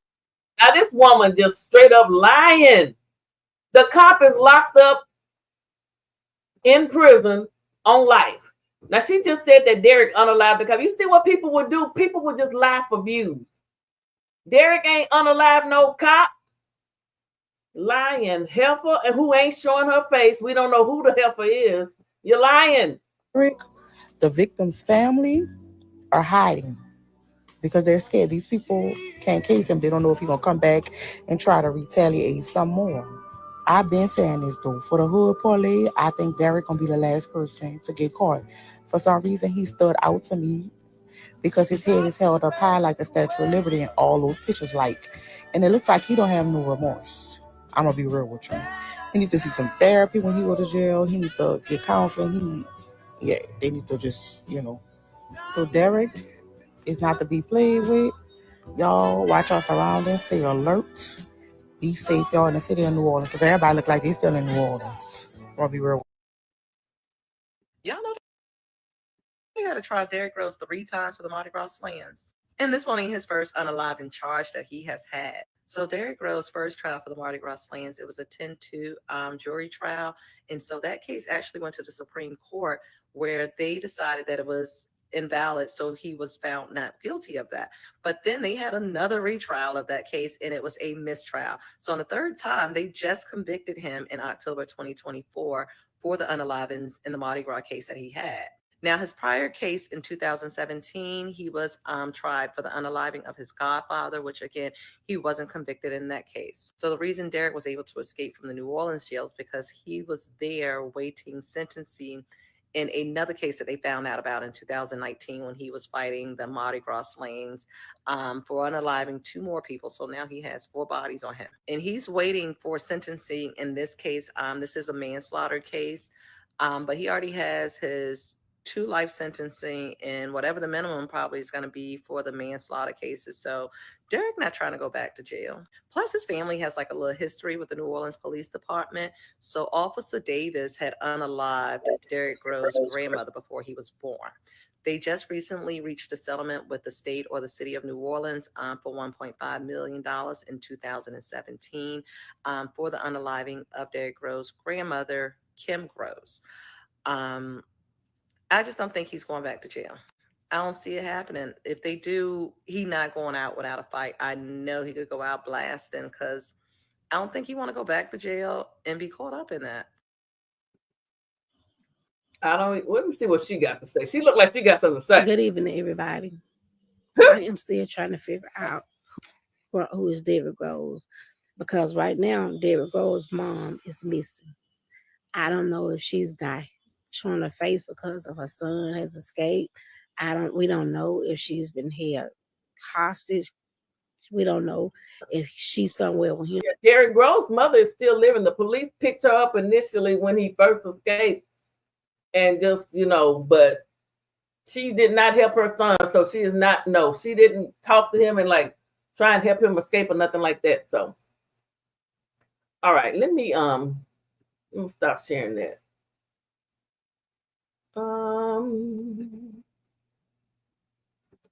Let me see. I'm gonna do one more thing. We're gonna listen to a little bit of the Lynn Davis story.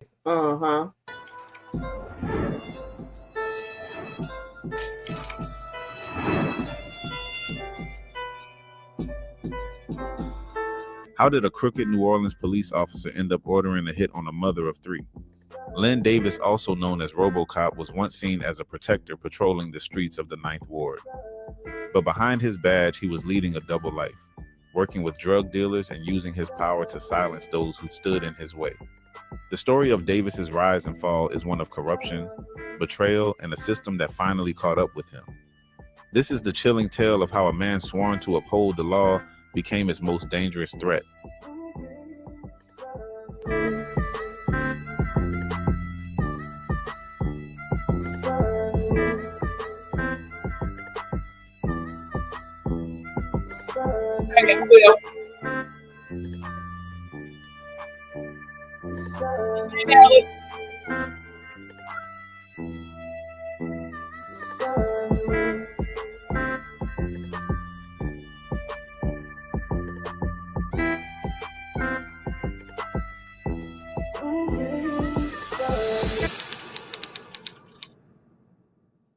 Lynn Davis was not born in New Orleans, but by the time his name became infamous, the city had fully embraced him as one of its most controversial figures.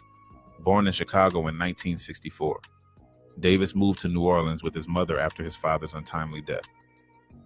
The Crescent City was a far cry from the Midwest metropolis, its streets teeming with vibrant culture, but also plagued by crime, poverty, and corruption. Davis's entry into the New Orleans Police Department, NOPD, came at a time when the city was desperate to find officers willing to patrol some of its most dangerous neighborhoods. Davis's early life was unremarkable. After high school, he worked for several years driving a candy truck. He also had a brush with the law, collecting battery charges along the way. At the age of 22, Davis enrolled in the NOPD's training academy, hoping to trade in his mundane life for something more powerful. The NOPD, already struggling to keep up with the rising crime during the crack epidemic and the white flight out of the city, was hungry for recruits. The standards were lowered, and the training process became far less rigorous than in years past. Despite some early trouble in the academy, where Davis was temporarily kicked out, he found his way back in. In '88, he graduated and joined the force. It wasn't long before his reputation for toughness began to grow. His large, intimidating frame made him a natural enforcer on the streets, and it earned him the nickname RoboCop. But while some viewed him as an officer who would stop at nothing to keep order, others feared him, particularly in the Desire housing projects where Davis was often stationed. He was also called the Desire terrorist by those who saw him not as a protector but as a menace. The Desire housing projects were among the most dangerous in New Orleans, a place where violent crime was rampant and drug dealers ruled the streets. Davis quickly made a name for himself here, not only for his aggressive style, but also for his willingness to get deeply involved with the criminal underworld. As a patrolman in the NOPD's 7th District, Davis found himself in the heart of New Orleans' burgeoning drug trade. It wasn't long before he was involved in protecting the very criminals he was sworn to take down. But even as complaints piled up, allegations of brutality, intimidation, and abuse of power, Davis was able to maintain his position. Between 1987 and 1992, He faced 20 formal complaints, ranging from physical abuse to corruption, yet he remained untouched. In fact, in 1993, Davis received the NOPD's Medal of Merit for bravery after being shot in the line of duty while chasing armed suspects. The contradictions in his career were stark. To some, he was a hero. To others, he was a ruthless figure, using his badge to exert control through fear. Old Spice Fiji gives me 24/7 freshness. It's gel on my skin, and it's mine. I thought we had no secret. The seeds of Davis's criminal empire were planted early in his career. He began to align himself with local drug dealers, not as an adversary, but as a protector. He helped these dealers move product, covered up violent crimes, and ensured they could operate under the safety of his authority. The line between officer and criminal blurred, but in a department as corrupt as the NOPD in the 1990s, Davis was not an outlier. How did Len Davis go from enforcing the law to becoming one of the most dangerous figures in New Orleans' criminal underworld? By the early 1990s, the New Orleans Police Department was drowning in corruption. Officers were overworked, underpaid, and many had begun to find ways to supplement their incomes through illegal means. Len Davis, a towering figure in the department, saw an opportunity to make money while climbing the ranks. His aggressive reputation and his willingness to go to extremes quickly set him apart from his fellow officers. But it wasn't just his size or strength that made him feared. It was his ability to navigate both the world of law enforcement and the criminal underworld with ease. Davis was stationed in the Desire Projects, one of the most dangerous and drug-infested areas in New Orleans. Instead of bringing law and order, he became part of the problem. He saw the thriving drug trade and realized he could profit from it. For the dealers in the area, Davis wasn't just a cop. He was protection. In exchange for money, he would look the other way. He gave them safe passage, ensured their operations ran smoothly, and when necessary, he would handle any threats to their business. As Davis grew more comfortable with his role as both a police officer and a criminal enforcer, his actions became bolder. He started taking a cut of the profits from the drug trade. His badge gave him power, and he used it to instill fear in both the citizens of the Desire Projects and even within the ranks of the NOPD. His reputation as a corrupt officer was well known, but fear kept his fellow officers silent. No one dared to confront him or question his actions. The police department itself was crumbling under the weight of corruption. Low pay and poor working conditions had turned many officers towards moonlighting or working security jobs to make ends meet. But for Davis, moonlighting wasn't enough. He wanted control. He wanted power. And the Desire Projects gave him the perfect playground to expand his influence. He began building alliances with other officers who were willing to look the other way for a share of the profits. Together, they ran protection for the criminals of New Orleans. Davis's actions weren't just about money. They were about control. He used his position to create a network of corruption within the NOPD. He manipulated officers. He protected criminals. And he silenced anyone who tried to stand in his way. As his power grew, he became more ruthless. The line between law enforcement and criminal activity blurred beyond recognition. Davis was no longer just a cop. He was a kingpin. But with power came arrogance. Davis believed he was untouchable. He had built his empire through fear and intimidation, and he had no reason to believe anyone could take it from him. The Desire Projects had become his domain. He was no longer enforcing the law. He was controlling the streets through a mix of fear, money, and violence. The corrupt environment in the NOPD gave Davis the freedom to act with impunity. His actions went unchecked as he protected drug dealers, took bribes, and manipulated those around him. He had become a master of both worlds, a cop by day and a criminal by night. And as his empire grew, so did the fear he instilled in those who crossed his path. Yet even as Davis sat at the top of his corrupt empire, there were whispers. Whispers of investigations and eyes watching from the shadows. But Davis paid them no mind. He believed he had complete control over New Orleans and nothing could bring him down. for now. Kim Groves was a mother of 3 living in New Orleans' 9th Ward. She wasn't involved in the drug trade. She wasn't a criminal. She was just trying to live her life and raise her children in a neighborhood plagued by violence and corruption. But in October 1994, her life would be cut short in a brutal and senseless act of violence orchestrated by the very people who were supposed to protect her. Kim's story begins on the streets of the 9th Ward, where she witnessed something that no one should ever have to see. One day, she saw Lynn Davis and his partner Sammy Williams beating a young man they had mistaken for a suspect in a police shooting. The young man was pistol whipped and left bloodied and bruised. Kim knew this was wrong. She knew the police weren't above the law, and so she did something that most people in her neighborhood would never dare to do.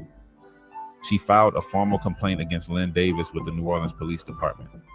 For a mother of 3, filing a complaint against a corrupt police officer was an act of extraordinary courage.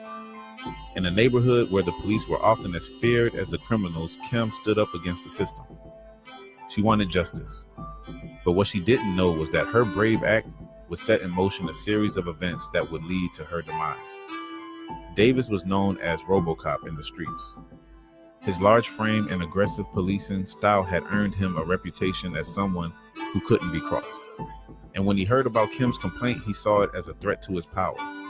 He couldn't allow anyone to undermine his authority, especially not someone from the community he controlled through fear. Through the NOPD's internal system, Davis was tipped off about Kim's complaint by another officer. Furious, he decided to eliminate the problem. In his mind, Kim wasn't just a witness. She was a threat to his entire operation. The next day, Davis made a call to Paul Hardy, a local drug dealer and hitman who had been working with him for years. Davis gave Hardy a description of Kim Groves. He told him exactly where she could be found, and he made it clear what needed to be done. On October 14, 1994, just one day after Kim filed her complaint, Hardy approached her on the street near her home. She had just left her house and was walking when Hardy came up to her. As she looked up at him, perhaps thinking he was someone she knew, Hardy pulled out a gun. He fired one shot at Kim. She was unalived within minutes. Kim Groves wasn't involved in any criminal activity. She was just a mother, a neighbor, a citizen who wanted to make her community safer. But in the corrupt world of Lynn Davis, her life was expendable. Her murder was cold and calculated, ordered by a man who wore a badge and took an oath to protect the very people he destroyed. After Kim's death, the neighborhood was filled with fear. People whispered about what had happened, but no one dared to speak out. Everyone knew Davis was behind it. They knew what he was capable of. If he could silence Kim, what could he do to anyone else? But what Davis didn't know was that his empire of fear and corruption was starting to unravel. The murder of Kim Groves would not go unnoticed. This time, the consequences of his actions would be far greater than he ever imagined. By the time Kim Groves was unalived, the FBI had already begun to take a close look at Lynn Davis and his corrupt dealings within the New Orleans Police Department. Whispers of his involvement in illegal activities had been circulating for months, and Operation Shattered Shield was well underway. The investigation had started small, with agents gathering bits and pieces of information about corrupt officers. But when the name Lynn Davis surfaced repeatedly, it became clear they were dealing with something far more insidious than they initially thought. Davis had built an empire within the Desire Projects, a neighborhood riddled with drugs and violence. He had become the protector of drug dealers, ensuring their operations went undisturbed in exchange for a cut of their profits. To the criminals, Davis wasn't just a cop, he was an ally. To the residents, he was a figure to be feared, someone who could decide the fate of anyone who crossed him. His badge provided him with the ultimate cover, allowing him to walk the line between law enforcement and organized crime with ease. Operation Shattered Shield aimed to expose the deep-rooted corruption within the New Orleans Police Department. The FBI knew they needed more than just rumors to bring Davis down. They needed solid evidence. So they began tapping phones and planting undercover informants. Over time, they collected hours of incriminating conversations between Davis and his criminal associates. most notably Paul Hardy, the man who had unalived Kim Groves at Davis's command. The recordings captured Davis orchestrating drug deals, advising on how to carry out crimes without getting caught, and openly discussing the protection he provided to the criminals under his watch. He spoke with a level of arrogance that suggested he believed he was untouchable. In one conversation, Davis was heard laughing about the murder of Kim Groves, bragging about how she got what she deserved for filing that complaint against him. The callousness in his voice was undeniable. But Davis didn't stop at protecting drug dealers. He began using his position within the NOPD to control nearly every aspect of criminal operations in the Desire projects. His control extended beyond just keeping drug dealers safe. He was advising them on when to strike, how to hide their activities, and how to deal with anyone who posed a threat to their business. It was clear that Davis had crossed far beyond the boundaries of corruption and into the realm of orchestrating criminal enterprises. As the FBI listened in on more calls, they realized they had enough to bring Davis down. His involvement in the murder of Kim Groves was the final piece of the puzzle. It wasn't just about corruption anymore. It was about using his power as a police officer to commit and cover up murder. In the days leading up to their move, the FBI watched as Davis continued his regular patrols through the Desire projects, completely unaware that his time was running out. To him, everything was business as usual. He collected his payments, made his rounds, and ensured that the drug trade continued to thrive under his protection. But the walls were closing in. The FBI had gathered more than enough evidence to charge him with conspiracy, murder, and a slew of other crimes that would ensure he would never wear a badge again. The next step was to take him down, and they knew it had to be quick and decisive. On a rainy October day in 1994, as Davis made his usual rounds in his police cruiser, the FBI moved in. Agents surrounded his vehicle, catching him completely off guard. For the first time in years, Lynn Davis realized he was no longer in control. As Davis was arrested, the residents of the Desire projects watched in silence. The man who had ruled their streets with fear was finally being taken down. But for the FBI, this was just the beginning. There were more officers to investigate, more corruption to expose, and more stories like Kim Groves is waiting to be told. By the time Lynn Davis felt the cold steel of handcuffs bite into his wrists, his empire of fear and corruption had already begun to crumble. For years, he had walked the streets of New Orleans with an air of invincibility, shielded by his police badge and his reputation as RoboCop. But as the FBI closed in, Davis, once seemingly untouchable, was about to face the consequences of his actions. The FBI had spent months building their case, listening to wiretapped conversations, trailing his every move, and connecting the dots between his corruption and the countless crimes he facilitated. Davis wasn't just another dirty cop. He was orchestrating a criminal network that included drug trafficking, extortion, and even murder. The murder of Kim Groves, which had sent shockwaves through the city, became the linchpin in the FBI's case. On the morning of October 5th, 1994, federal agents made their move. Davis had just finished his patrol, unaware that this day would mark the end of his reign. The takedown was swift and executed with precision. Unmarked FBI cars surrounded his vehicle as Davis drove through the Desire projects. Agents, guns drawn, ordered him out of his cruiser. The man who had terrorized these streets was now powerless. His disbelief was clear.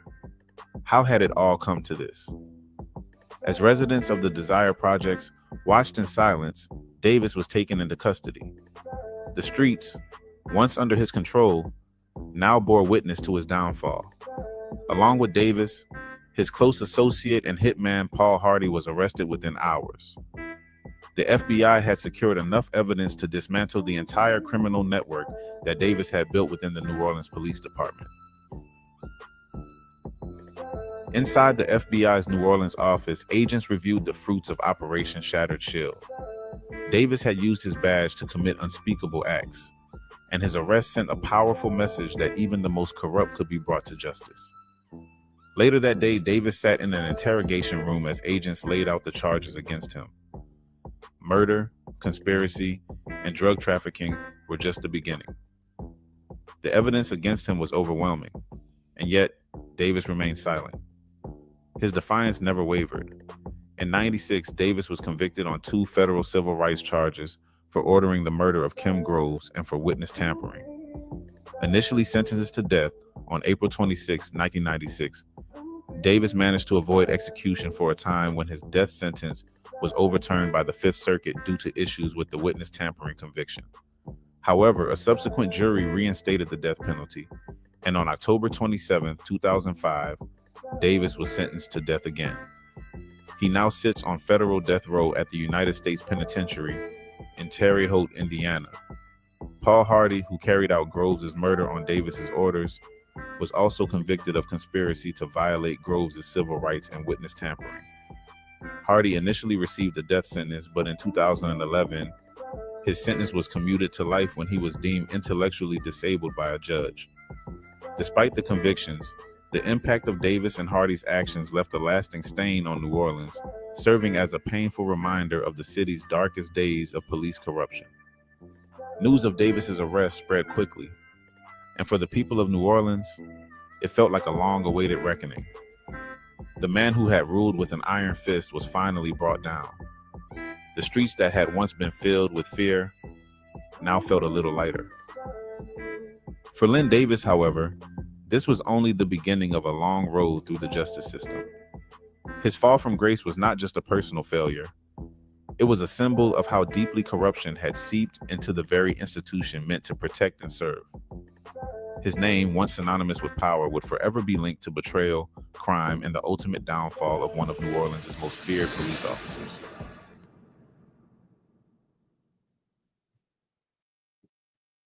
All right.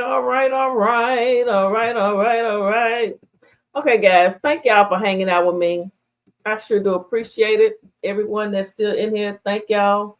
I'll be live on TikTok tomorrow, more than likely probably at lunch break or whenever, or tomorrow night. Lord bless, nothing happened, and the creek don't rise. All right. There's 2 left, 2 NOLA escapees left. Derek and Massey. Which one will be caught first? If either.